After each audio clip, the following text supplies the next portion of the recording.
Everyone, good morning, welcome back to my channel. তো আজকে হচ্ছে কী বার? আজকে কী বার? আজ হচ্ছে মঙ্গলবার। এখন অলিরানি তো স্কুল গেছে, দিদিভাই গেছে একটু বর্ধমান, ওর অফিসের কাজ আছে তার জন্য। আর গুড্ডু বাড়িতে একা ছিল। এই যে আমি আর গুড্ডুবাবু এখন একটু বেরোলাম, একটা ছোট কাজ আছে। আর গুড্ডুবাবুকে একটুখানি রেস্টুরেন্টে নিয়ে যাই, সকালবেলাতে যদি কিছু খাই, মুডটা বেজার করে আছে। ও রেস্টুরেন্ট খেতে খুব ভালোবাসে। কি খাবি দেখি? চলুন। ও দাদা ভিতরে যাবে না, কথা বললে হবে, এখানে কথা বললে হবে। ও দাদা বাইরের লোকের সাথে একটু বেশি ভদ্র হয়ে যায়। কি সুন্দর কোয়ার্টার দেখলেই নিজের কোয়ার্টার জীবনের কথা মনে পড়ে যায়। আমি এসছি অলির বাবারই এক বন্ধুর বাড়িতে, মানে আমাদের একটা ছোট্ট করে প্রোগ্রাম হওয়ার কথা আছে, তো সেটার ব্যাপারে ডিসকাশন করতে এসছি, কবে হবে বা কিভাবে হবে। ওই ভদ্রলোককে ডাকো, আসবে না? ওটা আরো জমিদার, আসুন তাড়াতাড়ি, সব জমিদার এখানে।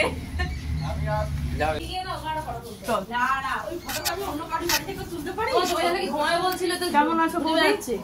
এই চলে যাচ্ছে। তুমি কেমন আছো? বস এখানে বস, নিজের ভাববি একদম। বলো এবার কি শিডিউল ঠিক করেছো, কবে হবে বলো। আমাদের ছোট্ট একটা প্রোগ্রাম হওয়ার কথা হচ্ছে। প্রথমে সেটা 7 তারিখে হওয়ার কথা ছিল, এখন আজকে হলো, হঠাৎ করেই হলো। মানে সবারই স্কুল খুলে যাচ্ছে, পরীক্ষা এক্সাম স্টার্ট হয়ে গেছে।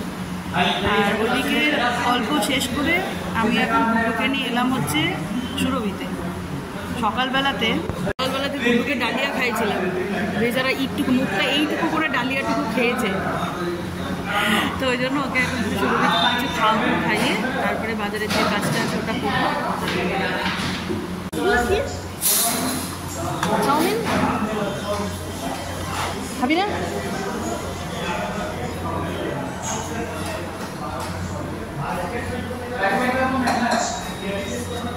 কিরে, কেমন পেট পুজো হলো তোর? হ্যাঁ, ভালো মতন পেট পুজো করে বেরোলাম। এখন মিস্টার দাসকে ফোন করেছি, ও আসছে। এই যে অলিরানিকে দেখে গুড্ডুবাবুর মন শান্তি হয়েছে। অলিরানি স্কুল থেকে চলে এসছে। আমি তোমাকে ভয় দেখাতেই যাচ্ছিলাম। ও হলো না, যাও। গুড্ডু ভয় দেখাতে যাচ্ছে, দেখেছিস? কি করে?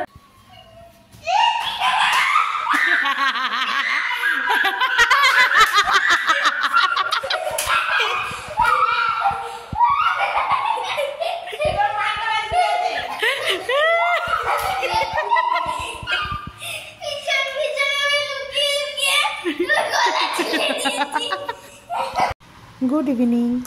তো এখন গুড্ডুকে রেডি করাচ্ছি। দুপুরেই বললাম যে আজকে আমাদের প্রোগ্রামটা হবে আর কি, হঠাৎ করেই ঠিক হয়েছে, তো তার জন্যই এখন গুড্ডুকে রেডি করাচ্ছি। ফার্স্টে গুড্ডুকে রেডি করাবো, তারপরে অলিকে রেডি করাবো। এই প্রোগ্রামটা অনেক দিন আগেই, মানে দুর্গাপুজোর পরপরই হওয়ার কথা ছিল। মানে আমরা প্রথমে ভেবেছিলাম যে বিজয়া সম্মেলনী করবো, কিন্তু সেটা আর পসিবল হয়নি। মানে দুর্গাপুজোয় অনেকেই বাইরে ঘুরতে যায়, তো সেই জন্য আর হয়ে ওঠেনি। তাই আজকেই আমি গেছিলাম, যে অনেক দিন ধরেই নবনীতা বলছিল যে আয়, এসে বৌদির সাথে একটুখানি কথা বল, বসতে হবে। তো আমি সময় করে উঠতে পারছিলাম না, কিন্তু আজকে যখন গেলাম তখন মানে হুজুকের বসে হয়ে গেল। কারণ অলির পরীক্ষা স্টার্ট হয়ে যাবে, তারপরে গুড্ডুও এখন ডান্স শেখে, ঠিক আছে, ও থাকলে পরে প্রোগ্রামে পার্টিসিপেট করতে পারবে। এই 7-5 ভেবেই ভাবলাম যে তাহলে হচ্ছে যখন আজকেই করে ফেল, ওটাই ভালো হবে। তো উচ্ছরিতর বিয়ের মতনই আমরা প্রোগ্রামটা সেট আপ করে এসেছি। নবনীতা কিছুটা করছে, আর আমি তো জাস্ট দুটো বাচ্চাকে রেডি করেই নিয়ে যাব। ম্যাক্সিমামটাই নবনীতা আর বৌদি মিলেই করছে। বেরোনোর সময় আমি আর ভিডিও করতে পারিনি, এত তাড়াহুড়োর মধ্যে ছিলাম যে আর ভিডিও করে ওঠা সম্ভব হয়ে ওঠেনি। এসে গেছি, প্রোগ্রাম স্টার্টও হয়ে গেছে। রাই এখন গান করতে বসলো। কেন কেন? বাবাকে বলে দেবো, তাহলে গান শিখাতে হবে না।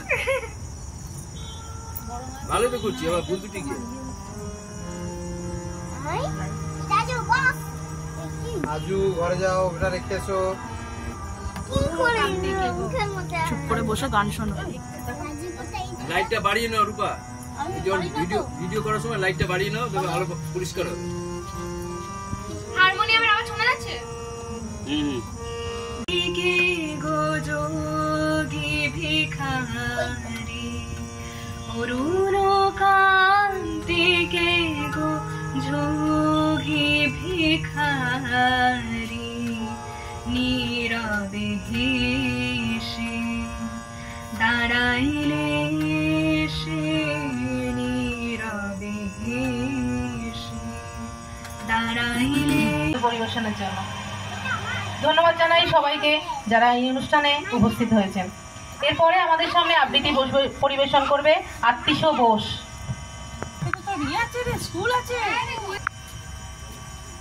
অপূর্ব দত্তের লেখা কবিতা বাংলা টান্না।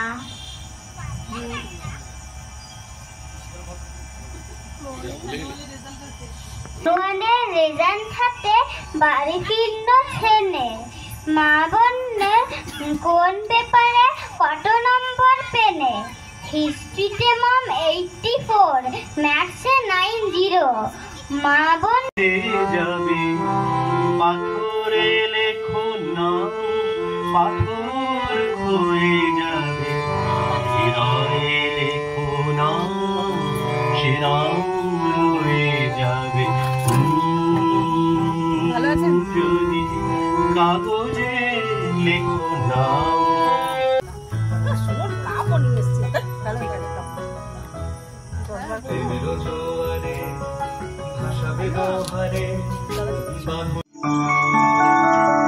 मधुकैटव विध्वंसी विधात्री वरदे नमः रूपं देहि।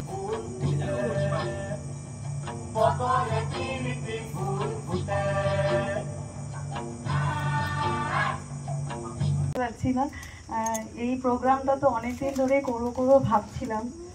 তো শুভ বিজয়া, সকলকে শুভ দীপাবলির শুভেচ্ছা জানিয়ে আমি আমার অনুষ্ঠান শুরু করছি। তো সবার আগে সবার কাছে ক্ষমা চেয়ে নিচ্ছি, কারণ আমি কোনো প্র্যাকটিস করি না, আর যা পারবো সেইটুকুতে ভুল ত্রুটি হলে ক্ষমা করে দেবেন। এই জন্য আপনাকে প্র্যাকটিস করতে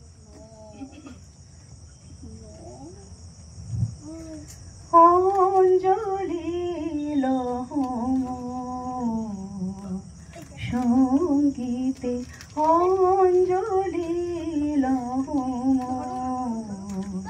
সঙ্গীতে প্রদীপ শেখা সম কাঁপিছে প্রাণ মম, প্রদীপ শেখা সম কাঁপিছে প্রাণ মম।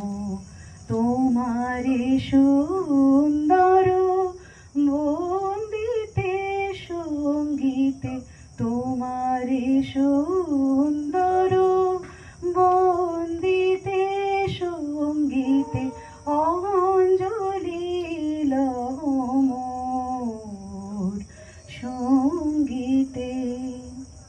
তোমার দেবালয়ে কি সুখে কি জানি, তোমার দেব मधु मधुरे मधुकैटभ गञ्जिनि कैटभ गञ्जिनि रासरते।